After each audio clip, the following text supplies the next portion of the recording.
Hello, my friends. It's Indiana Holmes for story time again this evening.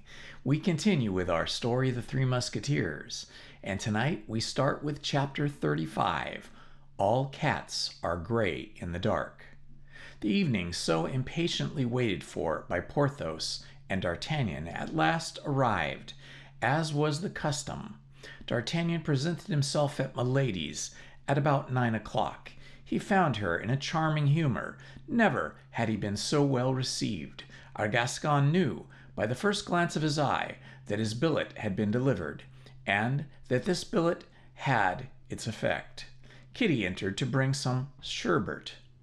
Her mistress put on a charming face and smiled on her graciously, but alas, the poor girl was so sad that she did not even notice Milady's condescension. D'Artagnan looked at the two women, one after the other, and was forced to acknowledge that, in his opinion, Dame Nature had made a mistake in their formation. To the great lady she had given a heart vile and venal. To the soubrette she had given the heart of a duchess. At 10 o'clock, Milady began to appear restless. D'Artagnan knew what she wanted. She looked at the clock, rose, reseated herself, smiled at D'Artagnan with an air which said, "You are very amiable, no doubt, but you would be charming if you would only depart." D'Artagnan rose and took his hat. Milady gave him her hand to kiss. The young man felt her press his hand, and comprehended that this was a sentiment, not of coquetry, but of gratitude because of his departure. "She loves him devilishly," he murmured. Then he went out. This time Kitty was nowhere waiting for him, neither in the antechamber, nor in the corridor, nor beneath the great door. It was necessary that D'Artagnan should find alone the staircase and the little chamber. She heard him enter, but she did not raise her head. The young man went to her and took her hands. Then she sobbed aloud. As D'Artagnan had presumed on receiving his letter, Milady, in a delirium of joy, had told her servant everything, and by way of recompense for the manner in which she had this time executed the commission, she had given Kitty a purse. Returning to her own room, Kitty had thrown the purse into a corner where it lay open, disgorging 3 or 4 gold pieces on the carpet. The poor girl, under the caress of D'Artagnan, lifted her head. D'Artagnan himself was frightened by the change in her countenance. She joined her hands with a supplicant air, but without venturing to speak a word.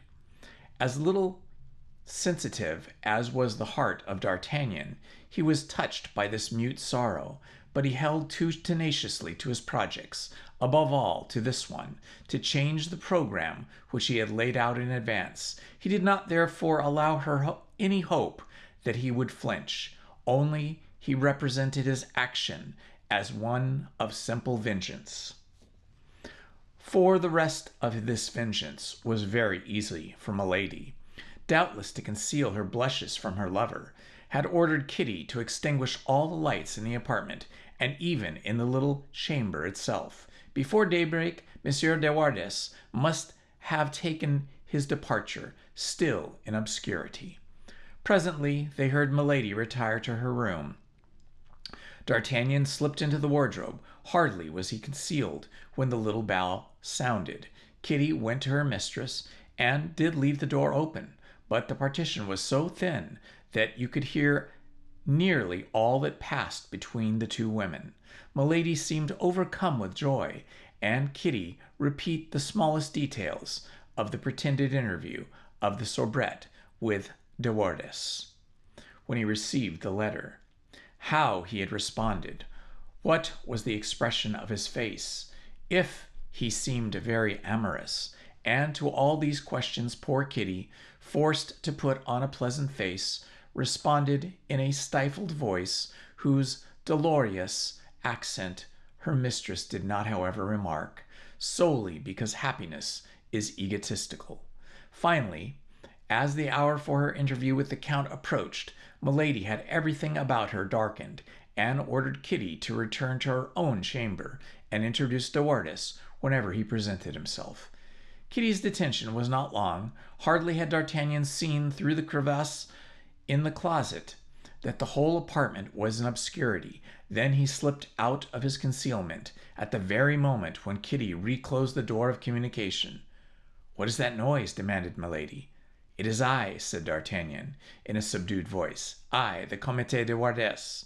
"Oh, my God," murmured Kitty. "He has not even waited for the hour he himself named." "Well," said Milady, in a trembling voice, "why do you not enter? Count," added she, "you know that I wait for you." At this appeal, D'Artagnan drew Kitty quietly away and slipped into the chamber. If rage or sorrow ever tortured the heart, it is when a lover receives under a name which is not his own protestations of love addressed to his happy rival. D'Artagnan was in dolorous situation, which he had not foreseen. Jealousy gnawed at his heart, and he suffered almost as much as poor Kitty, who at that very moment was crying in the next chamber. "Yes, Count," said Milady, in her softest voice, and pressing his hand in her own. "I am happy in the love which your looks and your words have expressed to me every time we have met. I love you.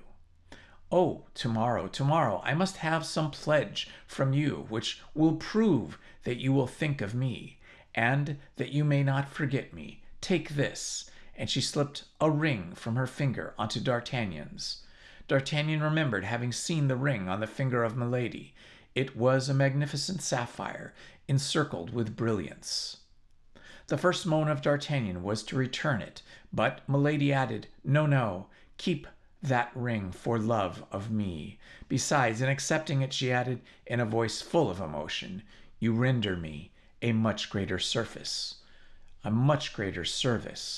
than you imagine." "This woman is full of mysteries," murmured D'Artagnan to himself. At that instant he felt himself ready to reveal all. He even opened his mouth to tell Milady who he was, and with what a revengeful purpose he had come. But she added, "Poor angel, whom that monster of a Gascon barely failed to kill." The monster was himself. "Oh," continued Milady, "do your wounds still make you suffer?" "Yes, much," said D'Artagnan, who did not well know how to answer. "Be tranquil," murmured Milady. "I will avenge you, and cruelly." "Peste," said D'Artagnan to himself. "The moment for confidences has not yet come." It took time for D'Artagnan to resume this little dialogue, but then all the ideas of vengeance which he had brought with him had completely vanished. This woman exercised over him an unaccountable power. He hated and adored her at the same time. He would not have believed that two sentiments so opposite could dwell in the same heart, and by their union constitute a passion so strange and, as it were, diabolical. Presently it sounded 1 o'clock. It was necessary separate, and it was to be separated. D'Artagnan, at that moment of quitting Milady, felt only the liveliest regret at the parting, and as they addressed each other in a reciprocally passionate adieu, another interview was arranged for the following week. Poor Kitty hoped to speak a few words to D'Artagnan when he passed through her chamber, but Milady herself reconducted him through the darkness, and only quit him at the staircase. The next morning D'Artagnan ran to find Athos. He was engaged in an adventure so singular that he wished for counsel. He therefore told him all. "Your Milady," said he, "appears to be an infamous creature, but not for the less you have done wrong to deceive her. In one fashion or another, you have a terrible enemy on your hands."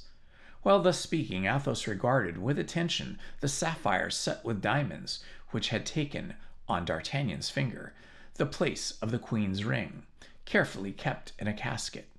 "You notice my ring," said the Gascon, proudly to display so rich a gift in the eyes of his friends. "Yes," said Athos. "It reminds me of a family jewel." "It is beautiful, is it not?" said D'Artagnan. "Yes," said Athos. Magnificent. I did not think two sapphires of such fine water existed. Have you traded it for your diamond? No, it is a gift from my beautiful Englishwoman, or rather Frenchwoman, for I am convinced she was born in France, though I have not questioned her. That ring comes from Milady? Cried Athos, with a voice in which it was easy to detect strong emotion. Her very self. She gave it to me last night. Here it is, replied D'Artagnan, taking it from his finger. Athos examined it and became very pale. He tried it on his left hand. It fit his finger as if it was made for it. A shade of anger and vengeance passed across the usually calm brow of this gentleman. It is impossible, it can't be she, said he. How could this ring come into the hands of Milady Clarik? And yet it is difficult to suppose such a resemblance should exist between two jewels. Do you know this ring? Said D'Artagnan. I thought I did, replied Athos, but no doubt I was mistaken. And he returned D'Artagnan the ring without, however, ceasing to look at it. Pray, D'Artagnan, said Athos, for a minute.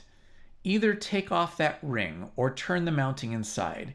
It recalls such cruel recollections that I shall have no head to converse with you. Don't ask me for counsel. Don't tell me you are perplexed. What to do but stop? Let me look at that sapphire again, the one I mentioned to you. You had of its faces scratched by accident. D'Artagnan took off the ring, giving it again to Athos. Athos started. Look, said he. Is it not strange? And he pointed out to D'Artagnan the scratch he had remembered. But from whom did this ring come to you, Athos? From my mother, who inherited it from her mother. As I told you, it is an old family jewel. And you sold it? Asked D'Artagnan hesitatingly. No, replied Athos, with a singular smile. I gave it away in a night of love, as it has been given to you. D'Artagnan became pensive in his turn. It appeared as if there was an abyss in Milady's soul, whose depths were so dark and unknown. He took back the ring, and put it in his pocket, and not on his finger. D'Artagnan, said Athos, taking his hand, you know I love you. If I had a son, I could not love him better. Take my advice. Renounce this woman. I do not know her, but a sort of intuition tells me she is a lost creature, and that there is something fatal about her. You are right, said D'Artagnan. I will have done with her. I will have done with her. I own that this woman terrifies me. Shall you have the courage? Said Athos. I shall, replied D'Artagnan, and instantly. In truth, my young friend, you will act rightly, said the gentleman, pressing the Gascon's hand with an affection almost paternal, and God grant that this woman, who has scarcely entered into your life, may not leave a terrible trace in it. And Athos bowed to D'Artagnan like a man who wishes it understood that he would not be sorry to be left alone with his thoughts. On reaching home, D'Artagnan found Kitty waiting for him. A month of fever could not have changed her more than this one night of sleeplessness and sorrow. She was sent by her mistress to the false Monsieur de Wardes. Her mistress was mad with love, intoxicated with joy. She wished to know when her lover would meet her a second night, and poor Kitty, pale and trembling, awaited D'Artagnan's reply. The counsels of his friends, joined to the cries of his own heart, made him determine, now his pride was saved and his vengeance satisfied, not to see Milady again. As a reply, he wrote the following letter. Do not depend on me, madame, for the next meeting. Since my convalescence, I have so many affairs of this kind on my hands that I am forced to regulate them a little. When your turn comes, I shall have the honor to inform you of it. I kiss your hands. Comte de Wardes.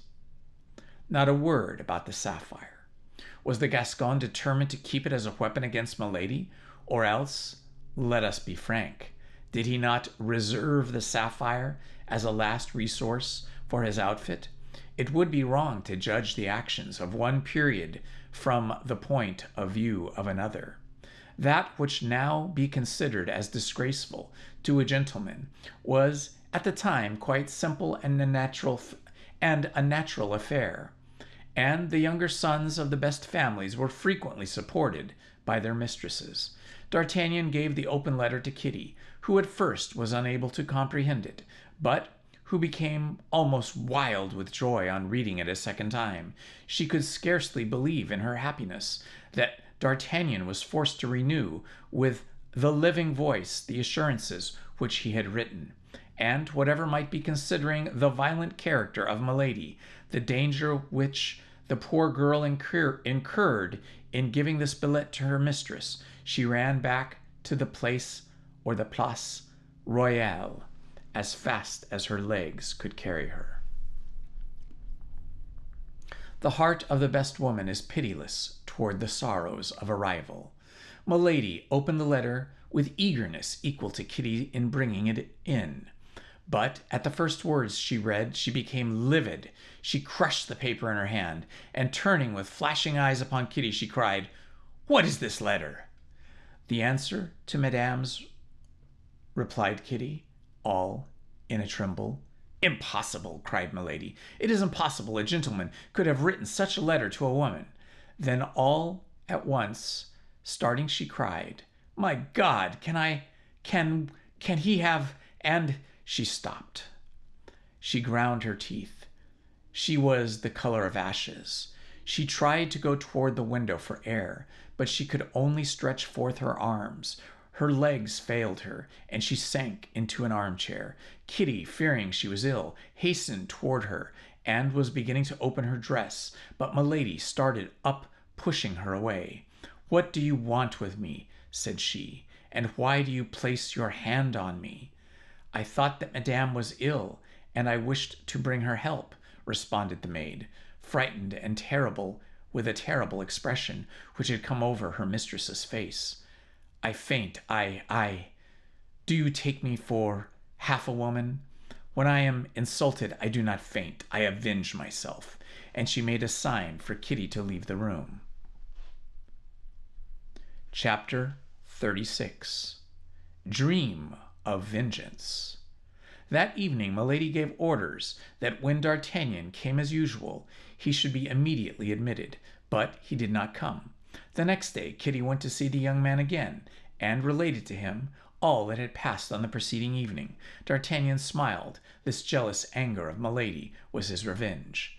That evening Milady was still more impatient than on the preceding evening. She renewed the order relative to the Gascon, but as before she expected him in vain.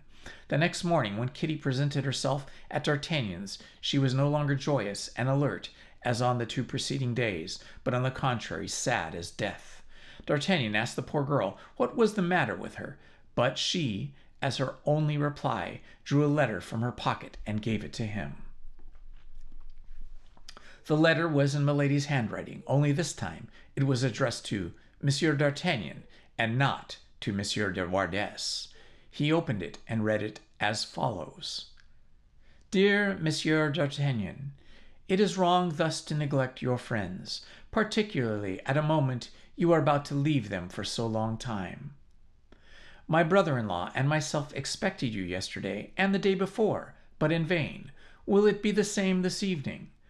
Your very grateful Milady Clarik." "That's all very simple," said D'Artagnan.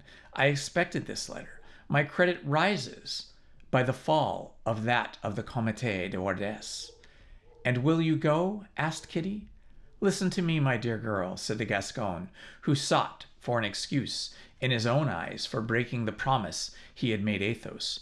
"You must understand it would be impolitic not to accept such a positive invitation. Milady, not seeing me come again, would not be able to understand what could cause the interruption of my visits, and might suspect something. Who could say how far the vengeance of such a woman would go?" "Oh, my God!" said Kitty. "You know how to represent things in such a way that you are always right. You are going now to pay your court to her again, and this time you succeed in pleasing her in your own name and with your own face. It will be much worse than before." Instinct made poor Kitty guess a part of what was to happen. D'Artagnan reassured her as well as he could, and promised to remain insensible to the seductions of Milady. He desired Kitty to tell her mistress that he could not be more grateful for her kindness than he was, and that he would be obedient to her orders. He did not dare to write for fear of not being able to such experienced eyes as those of Milady to disguise his writing sufficiently. As 9 o'clock sounded, D'Artagnan was at the Place Royale.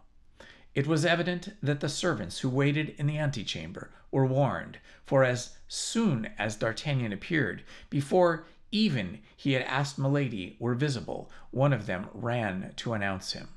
"Show him in," said Milady, in a quick tone, but so piercing that D'Artagnan heard her in the antechamber. He was introduced.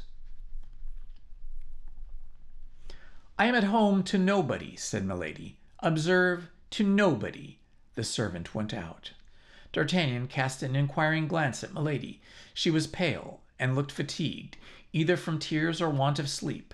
The number of lights had been intentionally diminished, but the young woman could not conceal the traces of the fever which had devoured her for 2 days. D'Artagnan approached her with his usual gallantry. She made an extraordinary effort to receive him, but never did a more distressed countenance give the lie to a more amiable smile. To the questions which D'Artagnan put concerning her health, she replied, "Bad, very bad." Then replied he, "My visit is ill-timed. You, no doubt, stand in need of repose, and I will withdraw." "No, no," said Milady. "To the contrary, stay. Monsieur d'Artagnan, your agreeable company will divert me." "Oh, oh," thought D'Artagnan, "she has never been so kind before. En garde!" Milady assumed the most agreeable air possible, and conversed with more than her usual brilliancy.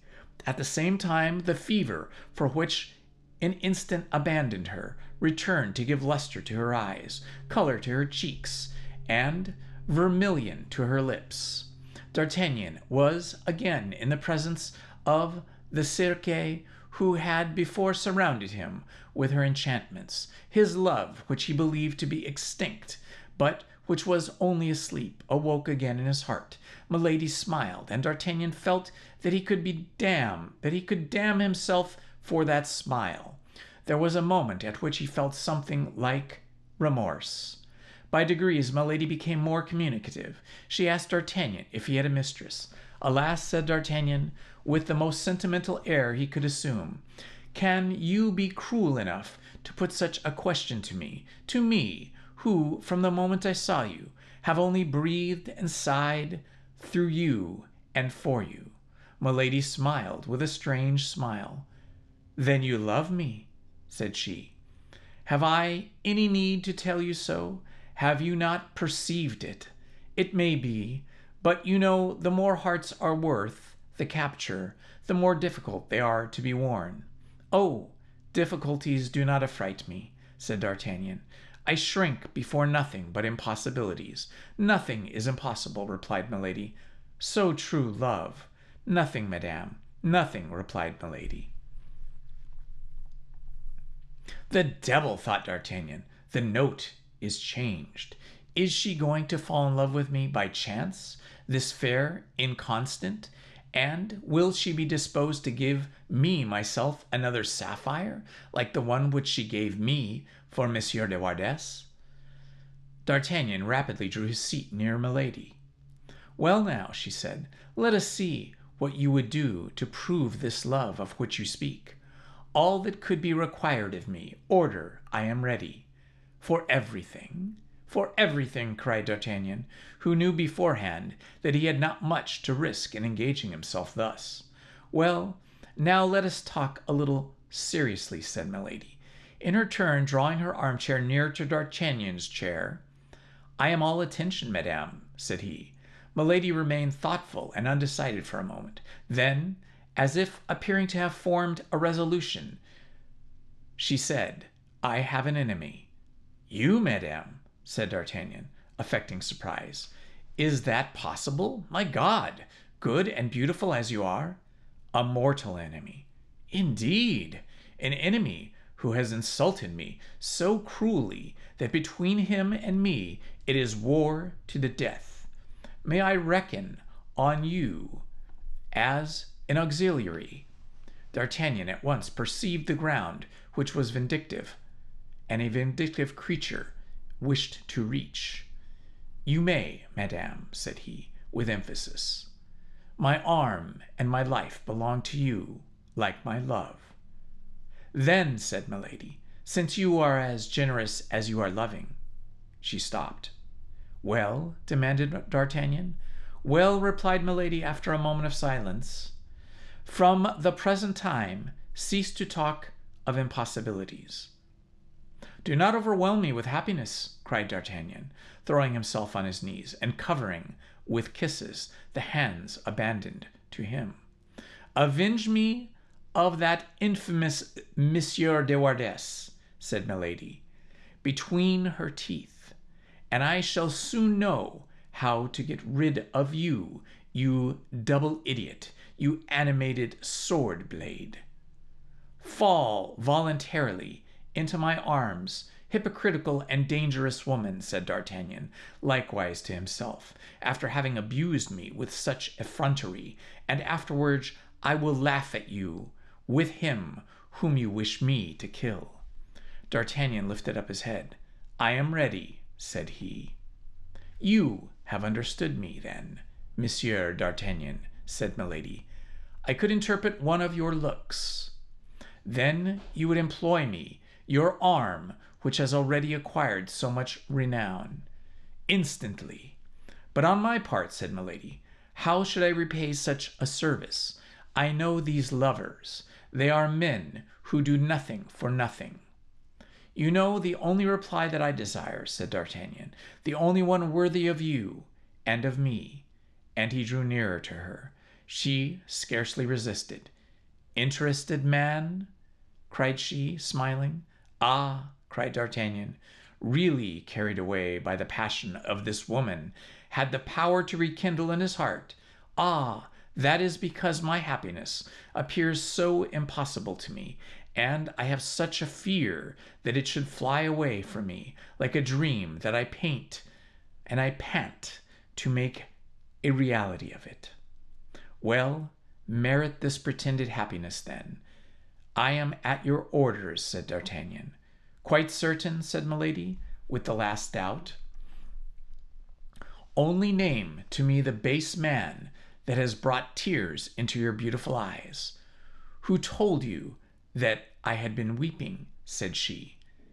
"It appeared to me." "Such women as I never weep," said Milady. "So much the better. Come, tell me his name." "Remember that his name is all my secret." "Yet I must know his name." "Yes, yes, yes, you must. See what confidence I have in you. You overwhelm me with joy. What is his name?" "You know him." "Indeed?" "Yes." "It is surely not one of my friends," replied D'Artagnan, affecting a hesitation in order to make her believe him ignorant. "If it were one of your friends, you would hesitate then?" cried Milady, and with a threatening glance darting from her eyes. "Not if it were my own brother," cried D'Artagnan, as if carried away by his enthusiasm. "Not even my own brother." Our Gascon promised this without risk, for he knew all that was meant. "I love your devotedness," said Milady. "Alas, do you love nothing else in me?" asked D'Artagnan. "I love you also, you," said she, taking his hand.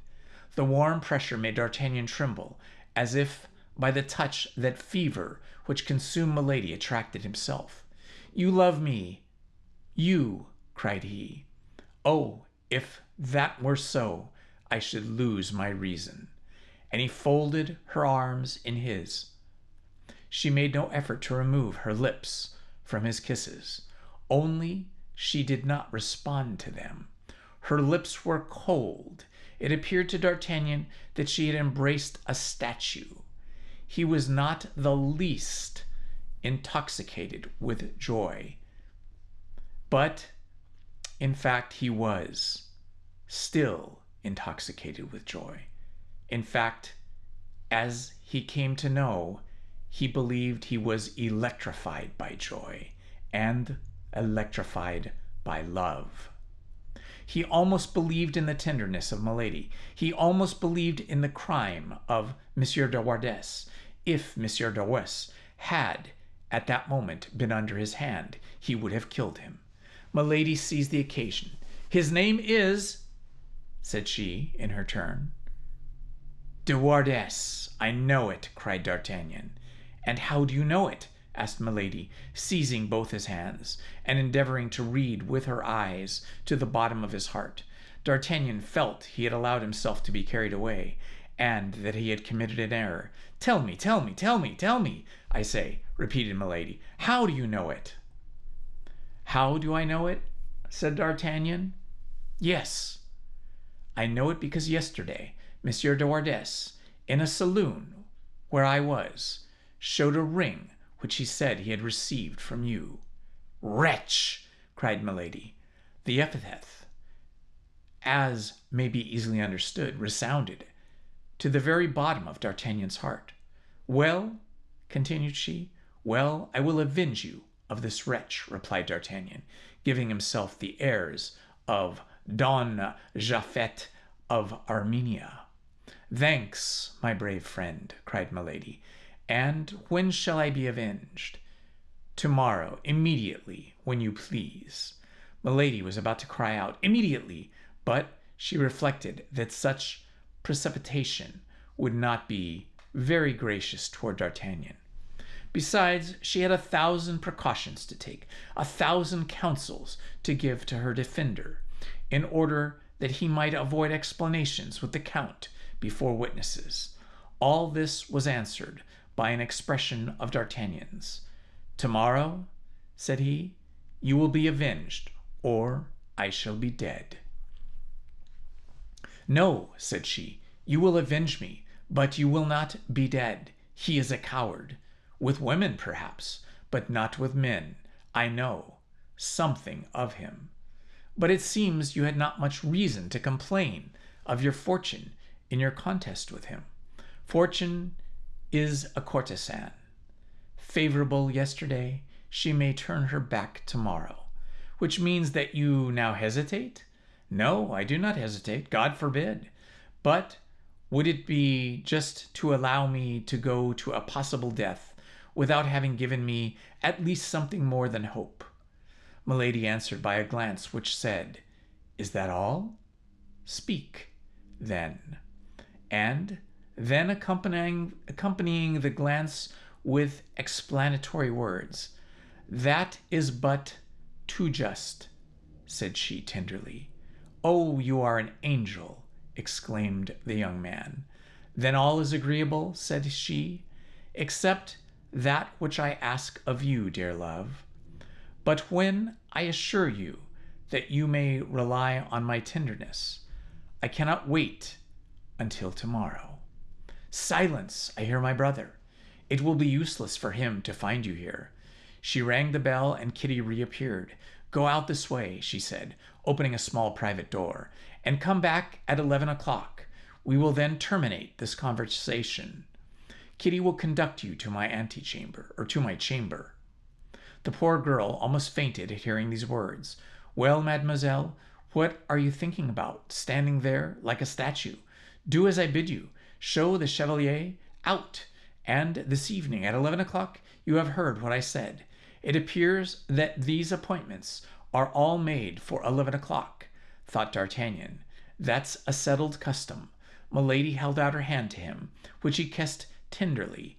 "But," said he, as he retired as quickly as possible from the reproaches of Kitty, "I must not play the fool. This woman is certainly a great liar. I must take care." The Three Musketeers, Chapter 37. Milady's Secret.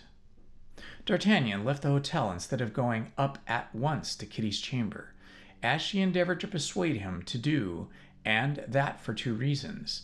The first, because by this means he should escape reproaches, recriminations, and prayers. The second, because he was not to worry to have an opportunity of reading his own thoughts and endeavoring, if possible, to fathom those of this woman.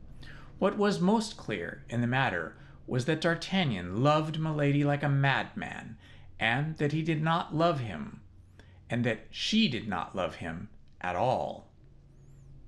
In an instant, D'Artagnan perceived that the very best way in which he could act would be to go home and write Milady a long letter in which he would confess to her that he and Monsieur de Wardes were, up to the present moment, absolutely the same, and that consequently he could not undertake, without committing suicide, to kill the Comte de Wardes. But he also was spurred on by the ferocious desire of vengeance. He wished to subdue this woman in his own name, and as this vengeance appeared to him to have a certain sweetness in it, he could not make up his mind to renounce it.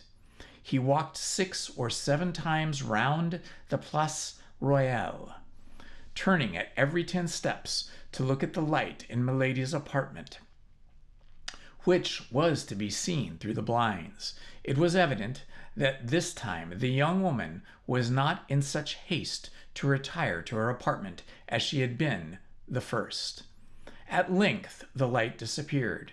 With this light was extinguished the last irresolution in the heart of D'Artagnan.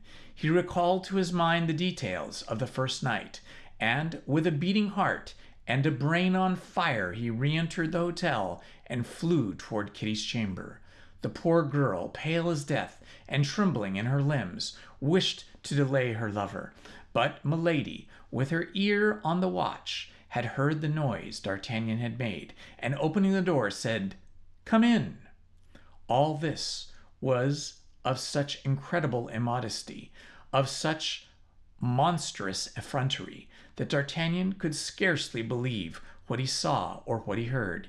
He imagined himself to be drawn into one of those fantastic intrigues one meets in dreams. He, however, darted not the less quickly toward Milady, yielding to the magnetic attraction which the lodestone exercises over iron. As the door closed after them, Kitty rushed towards it. Jealousy, fury, offended pride, all the passions, in short, that dispute the heart of an outraged woman in love, urged her to make revelation, but she reflected that she would be totally lost if she confessed having assisted in such machination, and above all, that D'Artagnan would also be lost to her forever. That was the last thought of love counseled her to make this last sacrifice. D'Artagnan, on his part, had gained the summit of all his wishes. It was no longer a rival who was beloved. It was himself who was apparently beloved. A secret voice whispered to him at the bottom of his heart that he was but an instrument of vengeance, that he was only caressed till he had given death. But pride, but self-love, but madness silenced this voice and stifled his murmurs. And then our Gascon, with that large quantity of conceit which we know he possessed, compared himself with Monsieur de Wardes, and asked himself why, after all, he should not be loved for himself. He was absorbed entirely by the sensations of the moment. Milady was no longer for him that woman of fatal intentions who had for a moment terrified him. She was an ardent, passionate mistress, abandoning herself to love, which she also seemed to feel. 2 hours thus glided away. When the transports of the two lovers were calmer, Milady, who had not the same motives for forgetfulness that D'Artagnan had, was the first to return to reality, and asked the young man if the means which were on the morrow to bring on the encounter between him and De Wardes were already arranged in his mind. But D'Artagnan, whose ideas had taken quite another course, forgot himself like a fool, and answered gallantly that it was too late to think about duels and sword thrusts. This coldness toward the only interest that occupied her mind terrified Milady, whose questions became more pressing. Then D'Artagnan, who had never seriously thought of this impossible duel, endeavored to turn the conversation, but he could not succeed. Milady kept with him within the limits she had traced beforehand, with her irresistible spirit and her iron will. D'Artagnan fancied himself very cunning when advising Milady to renounce by pardoning M. de Wardes the furious projects she had formed. But at the first word, the young woman started and exclaimed in a sharp, bantering tone, which sounded strangely in the darkness, "Are you afraid?" "You cannot think so, dear love," replied D'Artagnan. "But now, suppose this poor Comte de Wardes were less guilty than you think him." "At all events," said Milady, "seriously, he has deceived me, and from the moment he deceived me, he merited death." "He shall die, then, since you condemn him," said D'Artagnan, in so firm a tone that it appeared to Milady an undoubted proof of devotion. This reassured her. We cannot say how long the night seemed to Milady, but D'Artagnan believed it to be hardly 2 hours before daylight peeped through the window blinds and invaded the chamber with its paleness. Seeing D'Artagnan about to leave her, Milady recalled his promise to avenge her on the Comte de Wardes. "I am quite ready," said D'Artagnan. "But, in the first place, I should like to be certain of one thing." "And what is that, Milady?" "That is, whether you really love me. I have given you proof of that, it seems to me. And I am yours, body and soul." "Thanks, my brave lover. But, as you are satisfied of my love, you must in your turn satisfy me of yours. Is it not so?" "Certainly. But if you love me as much as you say," replied D'Artagnan, "do you not entertain a little fear on my account?" "What have I to fear?" "Why, that I may be dangerously wounded, killed even." "Impossible!" cried Milady. "You are such a valiant man, and such an expert swordsman." "You would not, then, prefer a method," resumed D'Artagnan, "which would equally avenge you while rendering the combat useless?" Milady looked at her lover in silence. The pale light of the first rays of day gave to her clear eyes a strangely frightful expression. "Really?" said she. "I believe you now begin to hesitate." "No, I do not hesitate. But I really pity this poor Comte de Wardes, since you have ceased to love him. I think that a man must be so severely punished by the loss of your love that he stands in need of no other chastisement." "Who told you that I loved him?" asked Milady sharply. "At least I am now at liberty to believe, without too much fatuity, that you love another," said the young man, in a caressing tone. "And I repeat that I am really interested for the Count." "You?" asked Milady.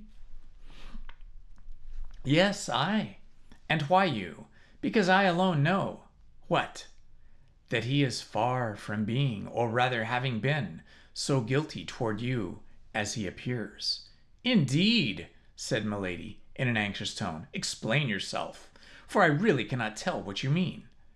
And she looked at D'Artagnan, who embraced her tenderly, with eyes which seemed to burn themselves away. "Yes, I am a man of honor," said D'Artagnan, determined to come to an end. "And since your love is mine, and I am satisfied I possess it, for I do possess it, do I not?" "Entirely. Go on." "Well, I feel as if transformed. A confession weighs on my mind." "A confession?" "If I had the least doubt of your love, I would not make it.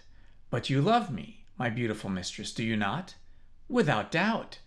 Then, if through excess of love I have rendered myself culpable toward you, will you pardon me? Perhaps. D'Artagnan tried with his sweetest smile to touch his lips to Milady's, but she evaded him. This confession, said she, growing paler. What is this confession? You gave Monsieur de Wardes a meeting on Thursday last, in this very room, did you not? No, no, it is not true, said Milady, in a tone of voice so firm, and with a countenance so unchanged, that if D'Artagnan had not been in such perfect possession of the fact, he would have doubted. Do not lie, my angel, said D'Artagnan, smiling. That would be useless. What do you mean? Speak, you kill me. Be satisfied. You are not guilty toward me, and I have already pardoned you. What next? What next? Monsieur de Wardes cannot boast of anything. How is that? You told me yourself that ring I have, the Comte de Wardes of Thursday and the D'Artagnan of today, are the same person. The imprudent young man expected a surprise mixed with shame, a slight storm which would resolve itself into tears, but he was strangely deceived, and his error was not of long duration. Pale and trembling, Milady repulsed D'Artagnan's attempted embrace by a violent blow on the chest, and she sprang out of bed. It was almost broad daylight. D'Artagnan detained her by her nightdress of fine India linen to implore her pardon, but she, with a strong movement, tried to escape. Then the cambric was torn from her beautiful shoulders, and on one of those lovely shoulders, round and white, D'Artagnan recognized with inexpressible astonishment the fleur-de-lis, that indelible mark which the hand of the infamous executioner had imprinted. Great God! Cried D'Artagnan, losing his hold of her dress, and remaining mute, motionless, and frozen. But Milady felt herself denounced even by this terror. He had doubtless seen all. The young man now knew her secret, her terrible secret, the secret she concealed even from her maid with such care, the secret of which all world was ignorant, except for himself.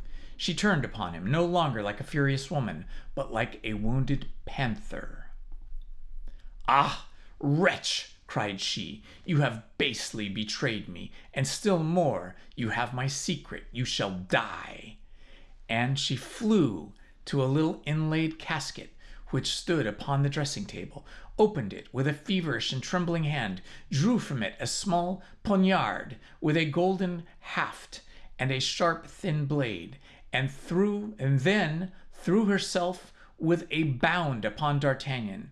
Although the young man was brave, as we know, he was terrified at that wild countenance, those terribly dilated pupils, those pale cheeks, and those bleeding lips. He recoiled to the other side of the room, as he would have done from a serpent which was crawling toward him, and his sword coming in contact with his nervous hand, he drew it almost unconsciously from the scabbard. But without taking any heed of the sword, Milady endeavored to get near enough him to stab him, and did not stop till she felt the sharp point at her throat.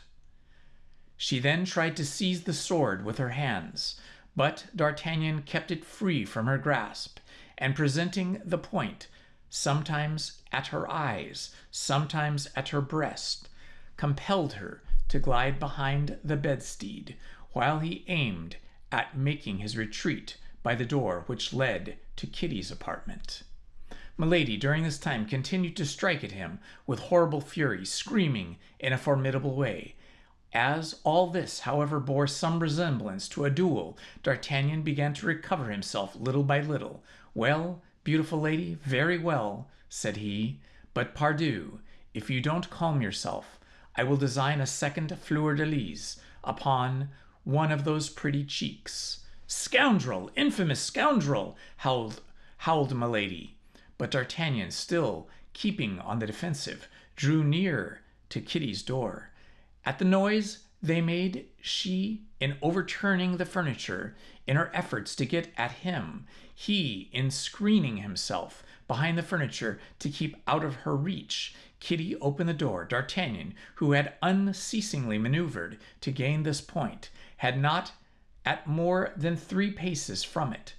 With one spring he flew from the chamber of Milady into that of the maid, and quickly as lightning he slammed the door and placed all his weight against it, while Kitty pushed the bolts. Then Milady attempted to tear down the door case with a strength apparently above that of a woman, but finding she could not accomplish this, she in her fury stabbed at the door with her poniard, the point of which repeatedly glittered through the wood.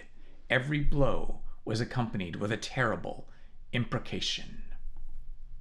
"Quick, Kitty, quick!" said D'Artagnan in a low voice, as soon as the bolts were fastened. "Let me get out of the hotel, for if we leave her time to turn round, she will have killed me by the servants." "But you can't go out this way," said Kitty. "You are naked." "That's true," said D'Artagnan. Then, first thinking of the costume he found himself in, "That's true, but dress me as well as you are able. Only make haste. Think, my dear girl, it's life or death." Kitty was but too well aware of that.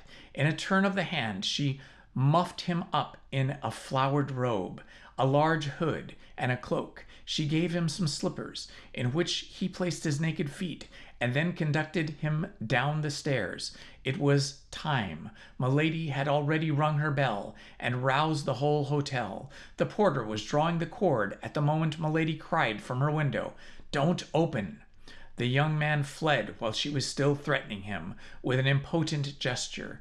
The moment she lost sight of him, Milady trembled and tumbled fainting into her chamber. Well, well, well. This has become quite the messy affair, let's just say, in more ways than one. And now we have some new information that fleur-de-lis that has been carved or burned into her shoulder lends us some memory back to another tale that was related to D'Artagnan earlier in the story. Do you remember? Was it Athos or was it Porthos? Which friend of his had a dealing or dealings with this lady before? Very interesting. All has turned, and not for the best. Okay, my friends, until next time, good night and love to you all. Please hit the like button, subscribe, and hit the notifications button. Thank you very much.